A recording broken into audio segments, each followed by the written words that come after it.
CM Nitish आज बिहार वासियों को देंगे 1919 करोड़ की योजनाओं का उपहार। स्वास्थ्य विभाग की बेहतरी की दिशा में बड़ा कदम।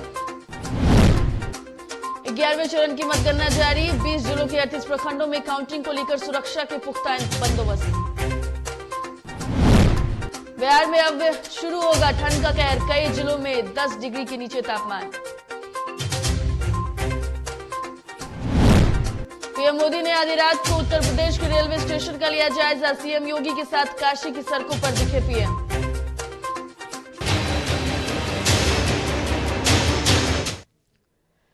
नमस्कार, डीटीवी भारत में आपका स्वागत है। मैं हूं पूजा वर्मा और अब खबरें विस्तार से। सबसे पहले रुख करेंगे इस वक्त की बड़ी खबर का। बड़ी खबर सामने आ रही है, बिहार वासियों को स्वास्थ्य के क्षेत्र में बड़ा उपहार। इस वक्त की बड़ी खबर आपको बता दें, 1919 करोड़ की योजनाएं गिफ्ट देंगे सीएम नीतीश। तो बड़ी खबर इस वक्त की सामने आ रही है, सीएम विभिन्न योजनाओं का करेंगे शिलान्यास और लोकार्पण। तो इस वक्त की बड़ी खबर आपको बता रहे हैं, समारोह की अध्यक्षता करेंगे स्वास्थ्य मंत्री मंगल पांडे। तो इस वक्त की बड़ी खबर आपको बता रहे हैं, जहां बिहार को स्वास्थ्य के क्षेत्र में बड़ा उपहार देने जा रहे हैं बिहार के मुख्यमंत्री नीतीश कुमार। और इस खबर पर अधिक जानकारी के लिए हमारे संवाददाता उत्कर्ष हमारे साथ फोन लाइन पर जुड़ गए हैं। उत्कर्ष, सीएम कई योजनाओं का शिलान्यास करने वाले हैं और स्वास्थ्य के क्षेत्र में बिहार वासियों को एक बड़ा तोहफा देने वाले हैं। जी बिल्कुल, देखिए पूजा, जिस तरीके से मुख्य स्वास्थ्य मंत्री मंगल पांडे द्वारा लक्ष्य रखा गया था कि कोरोना के टीका को ऊपरी स्तर तक पहुंचाया जाएगा, तमाम लोगों को कोरोना का टीका दिया जाएगा। ऐसे में अब 9 करोड़ लोगों को, यानी कि 9 करोड़ बिहार वासियों को अब कोरोना का टीका लग गया है। और इतना ही नहीं, आपको बताते चले कि मुख्यमंत्री नीतीश कुमार भी अब इसी की खुशी में लगता है नजर आ रहे हैं और करीब 1 करोड़ 1,919 लाख रुपए जो है वो अब बिहार के स्वास्थ्य विभाग को दे रहे हैं और करने वाले वीडियो के माध्यम से। और तमाम जो अलग अलग विभाग के कार्य है उसका भी शिलान्यास करेंगे। और तमाम बिहार में जो सेकंड डोज की बात की जा रही थी उसको लेकर भी स्वास्थ्य मंत्री ने कह दिया है कि बिहार के तमाम वासियों को सेकंड डोज ले लेना चाहिए, क्योंकि ओमिक्रॉन का जो बातें सामने आ रही है बिहार में भी कहीं इसको पहले ना दिया जाए, इसको लेकर भी स्वास्थ्य मंत्री काफी सजग नजर आ रहे हैं। बिल्कुल उत्कर्ष, बेहद शुक्रिया आपका तमाम जानकारी के लिए। तो देखिए, स्वास्थ्य मंत्री मंगल पांडे ने तमाम बातों की जानकारी दी है। साथ ही साथ आपको बता दें कि स्वास्थ्य के क्षेत्र में बिहार वासियों को एक बड़ी सौगात मिलने वाली है। 1919 करोड़ की योजनाओं का सीएम नीतीश कुमार लोकार्पण और शिलान्यास करने वाले हैं और इस समारोह की अध्यक्षता बिहार के स्वास्थ्य मंत्री मंगल पांडे करेंगे। तो बड़ी खबर इस वक्त की आपको बता रहे हैं, जो स्वास्थ्य विभाग को लेकर बिहार वासियों को एक बड़ा तोहफा देने की तैयारी चल रही है।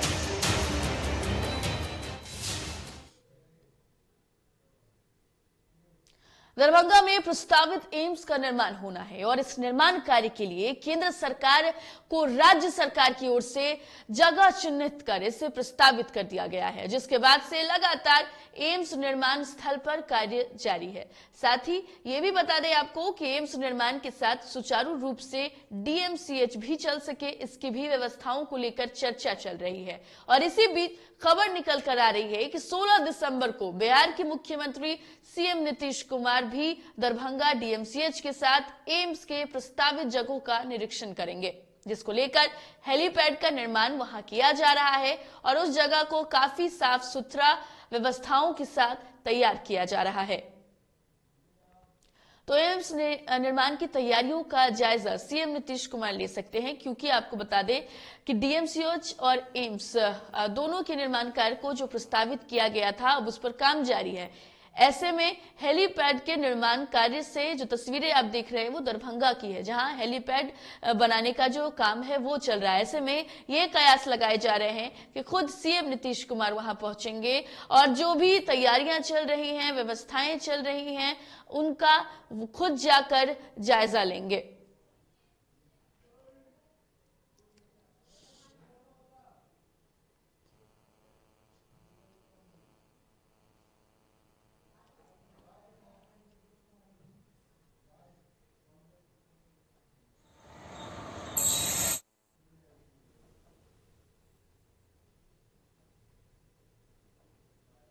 का विधिवत सूचना मुझे नहीं प्राप्त हुआ है अभी तक। संभावित है कि सीएम विजिट कर सकते हैं कैंपस में, तो यदि वो आते हैं तो उनका स्वागत है और हम उन्हें बैठाएंगे। अपने ऑडिटोरियम में जगह है हमारे पास जहाँ पर जो उनको रिसीव करेंगे, वहाँ बातचीत करेंगे।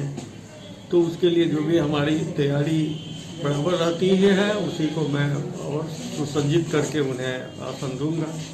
और जब कैंपस दिखाने की बात होगी तो मैं पूरे कैंपस डीएमसीएच को घुमा दूंगा उनको, कि जिसमें डीएमसीएच और एम्स दोनों का काम चल सके। और इस खबर पर अधिक जानकारी के लिए हमारे संवाददाता एमएच खान हमारे साथ दरभंगा से फोन लाइन पर जुड़ गए हैं। एमएच, सीएम नीतीश कुमार वहां पहुंचने वाले हैं, जिसको लेकर तैयारियां चल रही हैं, क्या कुछ खबर है?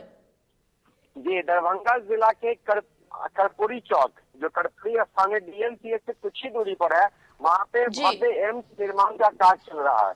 और जैसे जानकारी आ रही है, एम्स निर्माण कार्य की निरीक्षण करने के लिए नीतीश कुमार आने वाले हैं, जिसको लेकर के वहाँ पे जो सुरक्षा व्यवस्था के मद्देनजर और साथ साथ जो तैयारी है वो लगातार, तैयारी तो कुछ हो ही नहीं रही थी, लेकिन जब नीतीश कुमार के आने के आप जानकारी मिली है तो यहाँ के पदाधिकारी वहाँ पे सुरक्षा व्यवस्था का तैयारियां कर रहे हैं कि आने के बाद स्थल का निरीक्षण करवाया जाए। जबकि जहाँ पे एम्स निर्माण होना उसके जस्ट सटे जो रोड जाती है वो बरसात में डूब जाती है, लेकिन अभी बरसात है नहीं, ठंडा का समय वहाँ सूखा हुआ है, जिससे नीतीश कुमार को देखने के लिए अच्छा भव्य वहाँ मिलेगा। तैयारी लगातार जोर शोर से है। जी बिल्कुल एमएच खान, ये भी बताइए कि एम्स और डीएमसीएच के निर्माण का वो जायजा भी लेने वाले हैं, तो वहां के निर्माण कार्य को लेकर के क्या कुछ स्थितियां हैं? निर्माण कार्य प्रारंभ नहीं हुआ, ये तो बिल्कुल स्पष्ट है, क्योंकि एमएसयू मिथिला स्टूडेंट यूनियन जो है वो लगातार दरभंगा एम्स निर्माण के लिए घर घर से ईंट इकट्ठा कर रहा था और सांकेतिक शिलान्यास भी एमएसयू ने कर चुका है। 2 महीना पहले की बात है, जिसको लेकर उन्होंने विरोध प्रदर्शन भी किया। लगातार इसी के को लेकर के ऐसा लगता है कि नीतीश कुमार के आने के बाद यहाँ शिलान्यास हो सकता है, क्योंकि कई जगह प्रधानमंत्री की योजना एम्स निर्माण का वो कई जगह हो भी चुका, लेकिन उसमें जो मिथिला है वो बहुत पीछे है, अभी यहाँ शुरुआत नहीं हुई है। पूजा बिल्कुल एमएच खान, बेहद शुक्रिया आपका तमाम जानकारी के लिए। तो देखिए, ये संभावित बातें हैं कि हो सकता है सीएम नीतीश कुमार वहां पर पहुंचे और उन्हीं के आने को लेकर के जो ये तैयारियों की तस्वीरें हम आपको दिखा रहे हैं वो की जा रही है। बिहार में पंचायत चुनाव के 11वें चरण की मतगणना जारी है। रविवार को 20 जिलों के 38 प्रखंडों में मतदान हुआ था और आखिरी चरण में कुल 62.81% मतदान हुआ था। इनमें महिलाओं ने 65.65% और पुरुषों ने 59.98% मतदान किया था। आखिरी चरण की मतगणना में OCR टेक्नोलॉजी का प्रयोग किया जा रहा है। ये टेक्नोलॉजी ईवीएम से कनेक्ट होती है और कनेक्ट होने के साथ साथ किसी प्रत्याशी को कितने मत प्राप्त हुए हैं ये बताने का काम करती है और एक डेटा बनाकर भी रखती है। साथ ही बिहार राज्य निर्वाचन आयोग के कंट्रोल रूम से मतगणना की मॉनिटरिंग की व्यवस्था भी की गई है। कहीं किसी प्रकार की मतगणना में लोगों के द्वारा हस्तक्षेप ना हो, मतगणना शांतिपूर्ण तरीके से हो, इसको लेकर सीसीटीवी से भी निगरानी की जा रही है। तो 11वें चरण की मतगणना जारी है और 20 जिलों के 38 प्रखंडों में मतगणना जारी है। आखिरी चरण की अगर हम बात करें तो कुल 11 चरणों में पंचायत चुनाव होने थे और 11 चरण की आज मतगणना है। पंचायत चुनाव जो है वो समाप्त हो चुका है और इस खबर पर अधिक जानकारी के लिए हमारे संवाददाता राजेश हमारे साथ फोन लाइन से सुपौल से जुड़ गए हैं। राजेश, आखिरी चरण की मतगणना जारी है, ऐसे में समय जो है वो बीत रहा है, कोई रुझान जो सामने आ रही हो? पूजा, आपको बता दूं कि रुझान आने शुरू हो गए हैं और जो जीते हुए प्रत्याशी हैं उनके समर्थक काफी उत्साहित है और खूब खुशियां मना रहे हैं, आतिशबाजी कर रहे हैं और खुशियां मना रहे हैं। और यूं कह सकते हैं कि अब की बार लोगों ने नए चेहरे को सामने लाया है जी।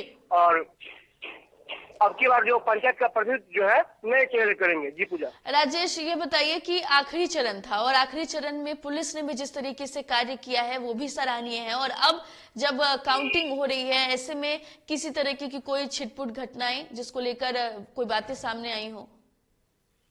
पूरा सुपौल में जो पुलिस प्रशासन है काफी सक्रिय है और शांतिपूर्ण माहौल में, चुनाव की बात करें चुनाव भी उन्होंने शांतिपूर्ण माहौल में करवाया है, और ये मतगणना की बात करें तो मतगणना भी शांतिपूर्ण माहौल में संपन्न करवाया जाएगा, क्योंकि पुलिस प्रशासन पूरी मुस्तैदी के साथ तैनात है। जी पूजा। बिल्कुल राजेश, बेहद शुक्रिया आपका तमाम जानकारी के लिए। तो देखिए लगातार पुलिस प्रशासन जो है वो बेहद सतर्क नजर आ रही है, पुलिस प्रशासन जो है वो बेहद एक्टिव नजर आ रही है, और पुलिस प्रशासन की मुस्तैदगी में ही जो काउंटिंग है, जो मतगणना है वो जारी है। और ऐसे में जब रुझान सामने आ रहे हैं तो रुझान को लेकर के जो समर्थक हैं वो भी जश्न मनाते हुए दिख रहे हैं। हालांकि कोई अप्रिय घटना ना हो, किसी तरीके की माहौल को खराब करने की कोशिश ना की जाए, इसके लिए प्रशासन अलर्ट है और मुस्तैदगी में लगातार काउंटिंग की जो प्रक्रिया है वो जारी है।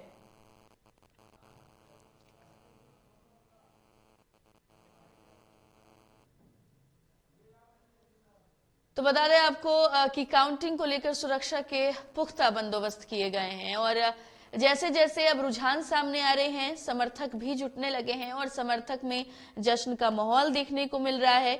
समर्थक जो हैं वो बेहद उत्साहित नजर आ रहे हैं। और इस खबर पर अधिक जानकारी के लिए हमारे संवाददाता रुपेश हमारे साथ मुजफ्फरपुर से फोन लाइन पर जुड़ गए हैं। रुपेश, आखिरी चरण की मतगणना जारी है, ऐसे में समय बीत रही है, क्या कुछ तस्वीरें देखने को मिल रही है? बिल्कुल पूजा, जैसा कि बीते दिनों कटरा प्रखंड के 22 पंचायतों के लिए मतदान हुआ था, जिसका कि आज अहियापुर अंतर्गत बाजार समिति में जो है गिनती शुरू है। प्रशासन तो दृष्टिकोण से काफी कड़ी व्यवस्था है और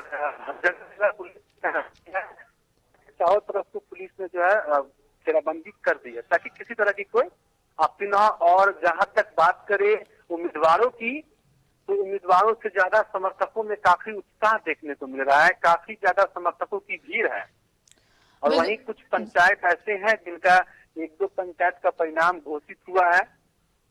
बिल्कुल रुपेश, बेहद शुक्रिया आपका तमाम जानकारी के लिए। तो 11वें चरण की मतगणना जारी है और रुझान सामने आने लगे हैं और नए चेहरों को लगातार मौका दिया जा रहा है। और ये तस्वीरें समस्तीपुर की हम आपको दिखा रहे हैं, जहां देखिए जो समर्थक हैं वो वहां पर जुटने लगे हैं और वो जानना चाहते हैं कि उनके प्रत्याशी की जो रिजल्ट है वो क्या रही है। और देखिए पुलिस प्रशासन भी वहां पर मुस्तैद है और ऐसे में भारी संख्या में समर्थक वहां जुट रहे हैं, भारी संख्या में जो उनके प्रशंसक हैं, उनके जानकार हैं, वो वहां पर जुट रहे हैं। और ऐसे में व्यवस्थाओं को लेकर पुलिस भी बेहद एक्टिव नजर आ रही है। और इस खबर पर अधिक जानकारी के लिए हमारे संवाददाता कैसर अली हमारे साथ फोन लाइन पर समस्तीपुर से जुड़ गए हैं। कैसर, तस्वीरें हम देख रहे हैं, काफी ज्यादा संख्या में लोग वहां पर जुटे हैं, क्या कुछ हाल की तस्वीरें जो बयां कर रही है? जी, समस्तीपुर के अंदर जो है 11वें चरण का मतगणना जो है लगातार सुबह से जारी है और कड़ी सुरक्षा के बीच जारी है। जहां समस्तीपुर जिले के 2 प्रखंड मोहिद्दीन नगर व मोहनपुर के अंदर जो है का जो मतगणना जो है लगातार जो है महिला आर्ट कॉलेज मदीवा जारी है। और जो प्रत्याशी है, जो समर्थक है, लगातार जो है सुबह से ही वहाँ प्रवेश द्वार पे डटे हुए हैं और अपनी बारियों का इंतजार कर रहे हैं। तो लगातार जिला प्रशासन ने मतगणना को लेकर पहले ही पूरी तैयारी कर ली थी और इसको लेकर जो है महिला आरटीआई कॉलेज में कड़ी सुरक्षा के बीच मतगणना जारी है। जी पूजा। सर ये बताइए, समय बीत रहे हैं, रुझान जो सामने आए हो? जी बिल्कुल, कि लगातार जो है कि सुबह से जो है कड़ी सुरक्षा के बीच जैसे ही मतगणना जारी हुआ और अब तक जो है कि रुझान धीरे धीरे सामने आ रहे हैं, मगर अभी तक किसी का क्लियर नहीं हो पा रहा है क्योंकि अभी कुछ ही समय हुआ है जी जब काउंटिंग शुरू हुई है। और अब जो है कुछ पलों में जो है जीत हार का जो फैसला है वो आने वाला है और जिसको लेकर जो है समर्थक और जो प्रत्याशी है काफी जो है इंतजार में लगे हुए हैं और भारी संख्या में जो है कि सड़कों पे जो है कि लोगों की भीड़ नजर आ रही है। वहीं जिला प्रशासन की बात करें तो समस्तीपुर रोसड़ा मार्ग की जो है जिसको लेकर जो है कि बैरिकेड 4 जगहों पे बैरिकेड करने के बाद जो लोग आ रहे हैं उन्हें रास्ते में ही रोक दिया जाता है कि किसी तरह से शांतिपूर्ण तरीके से मतगणना हो सके। बिल्कुल कैसर, बहुत शुक्रिया आपका तमाम जानकारी के लिए। तो देखिए तस्वीरें हम आपको दिखा रहे हैं कि कैसे समर्थक जो है, प्रत्याशी जो है वो लगातार इंतजार कर रहे हैं नतीजे आने का।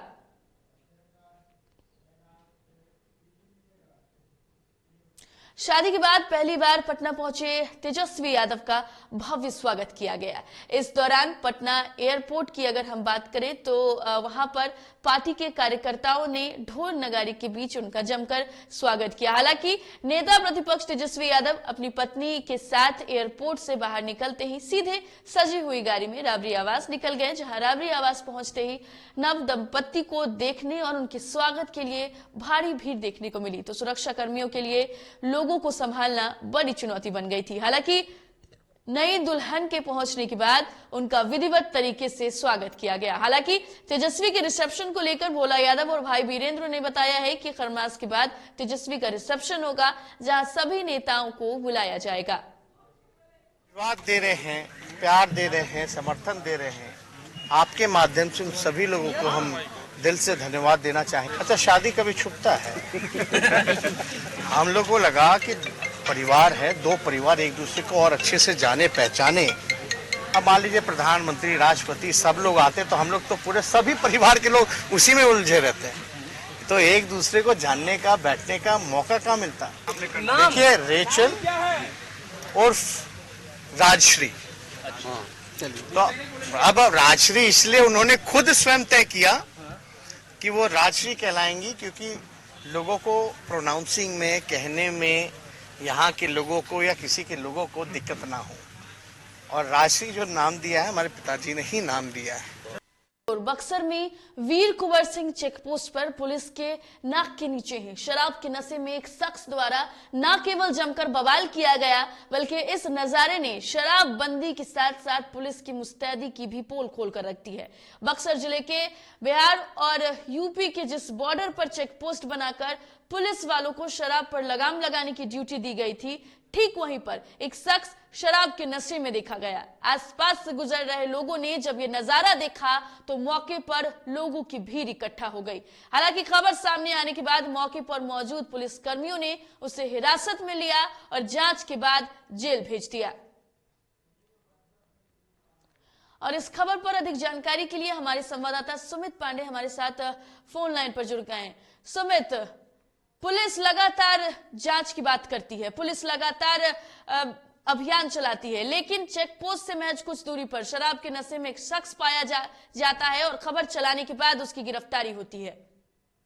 जी बिल्कुल, बक्सर की अगर हम बात करें तो बक्सर जिले का जो है वो उत्तर प्रदेश से सटा हुआ इलाका है, जहां से कि रोज शराबी जो है वो शराब पी करके आते हैं, अपने साथ शराब की तस्करी करके अपने साथ लेकर के आते हैं तथा यहाँ पर बिक्री भी उसकी करते हैं। जहां तक अगर जांच की बात कर ले तो एक जो जांच हुई थी, जो अभी अंतिम जो जांच हुई थी, जहां पर कि 100 से अधिक शराबियों को पकड़ा गया था, जिसमें से 64 की जो मेडिकल जांच कराई गई थी, उसके बाद से जेल भेज दिया गया था। लेकिन उसके बाद जो जांच है वो पूरी तरह से धीमी पड़ गई है। अधिकारी जो है वो एक तरह से कह ले कि गहरी नींद में सो चुके हैं तथा शराबी जो है वो लगातार शहर की जो सड़कें हैं वहां पर दिन दहाड़े दिन में भी शराब पी करके तथा सड़क के बीचों बीच बैठ करके तमाशा करते हुए देखे जा रहे हैं।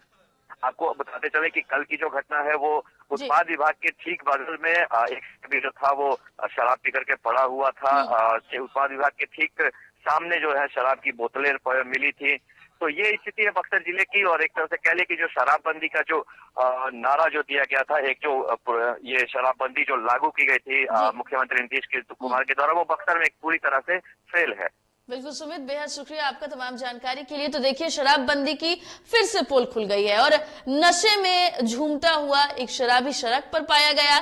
खबरें चली, लोगों ने देखा, वीडियो बनाया, उसके बाद पुलिस की भी नींद खुली और तब कार्रवाई की गई।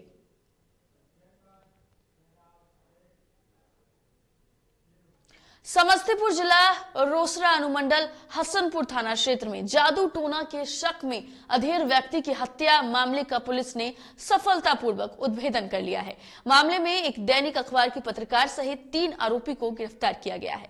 इनके पास से एक देसी कट्टा और जिंदा कारतूस भी पुलिस ने बरामद किया है। दरअसल बीते सोमवार को हसनपुर थाना क्षेत्र के जगन्नाथपुर ढाला के पास एक 60 वर्षीय वृद्ध का शव बरामद किया गया था और शव मिलने के बाद इलाके में सनसनी फैल गई थी। फिलहाल पुलिस ने हत्या में प्रयोग किए गए गाड़ी को भी बरामद किया है। 4/12/2021 को जगन्नाथपुर ढाला है, हसनपुर थाना अंतर्गत, उसमें एक बीदन भगत जिनकी उम्र करीब 65 से 70 के बीच में होगी, वो भगत का भी काम करते हैं। उनके मतलब लाश को बरामद किया गया, तो उस समय पहचान नहीं हो पाई थी। सुबह में 4/12/2021 को तो फिर पता चला कि ये बीदन भगत हैं, जो गांव डुमरा, थाना हसनपुर के रहने वाले हैं। तो किसी अज्ञात अपराधियों ने मार के उनको फेंक। रोहतास जिले के उप विकास आयुक्त शेखर आनंद की मौजूदगी में जागरूकता लाने के उद्देश्य से रोहतास जिले के विभिन्न क्षेत्रों में नशा मुक्त रथ को हरी झंडी दिखाकर रवाना किया गया। इस दौरान उत्पाद विभाग के भी कई अधिकारी मौजूद रहे। जानकारी दी गई है कि LED युक्त यह रथ जागरूकता के उद्देश्य से रोहतास जिले के 60 दिनों तक भ्रमण पंचायतों में करेगा और लोगों को नशा मुक्ति के खिलाफ जागरूक करेगा। चार्ट बना दिया गया है, हर पंचायत में ये जाएगा अपने शेड्यूल के हिसाब से, और नशा मुक्ति के लिए जो अवेयरनेस है वो क्रिएट किया जाएगा। बिहार में हर दिन तापमान में तेजी से गिरावट हो रही है। वहीं कई ऐसे जिले भी हैं जहां न्यूनतम तापमान 10 डिग्री से भी नीचे है। बीते 24 घंटों की बात करें तो राज्य का मौसम शुष्क दिखा है, जहां न्यूनतम तापमान 8 से 10 डिग्री सेल्सियस के बीच रहा और अधिकतम 24 से 26 डिग्री सेल्सियस के बीच रहा। राज्य में पछुआ हवा में वृद्धि होने के कारण तापमान में धीरे धीरे गिरावट देखी जा रही है। लगातार बिहार में अब मौसम में बदलाव देखने को मिल रहा है। कई ऐसे जिले हैं जहां का न्यूनतम तापमान सोमवार को 10 डिग्री के नीचे दर्ज किया गया। वहीं मौसम विभाग का कहना है कि आने वाले 3 दिनों में न्यूनतम तापमान घटकर 9 से 8 डिग्री तक पहुंच सकता है, जिसके बाद लोगों को अलाव की जरूरत पड़ सकती है। वहीं राजधानी पटना की बात करें तो पिछले 24 घंटे में तापमान में गिरावट देखने को मिली है।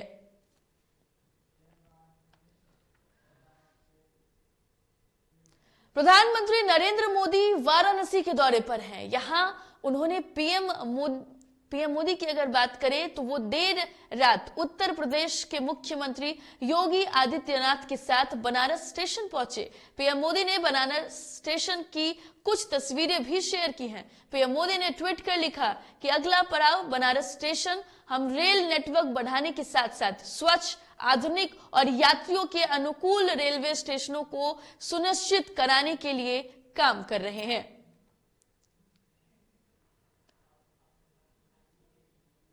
तो सीएम योगी के साथ पीएम मोदी ने रात को विभिन्न ट्रेन, अगर बात करें तो रेलवे स्टेशन पर वो गए, वहां पर उन्होंने जायजा लिया। तो सुबह को उद्घाटन और शाम को जायजा लिया है पीएम मोदी ने, और आधी रात को जायजा लिया है पीएम मोदी ने रेलवे स्टेशनों का, और वहां के इंतजाम, वहां की सुरक्षा और वहां की स्थितियों को और भी ज्यादा अच्छी तरीके से करने को लेकर के उन्होंने खुद जानकारी दी और खुद अपने ट्विटर हैंडल से ट्वीट किया है।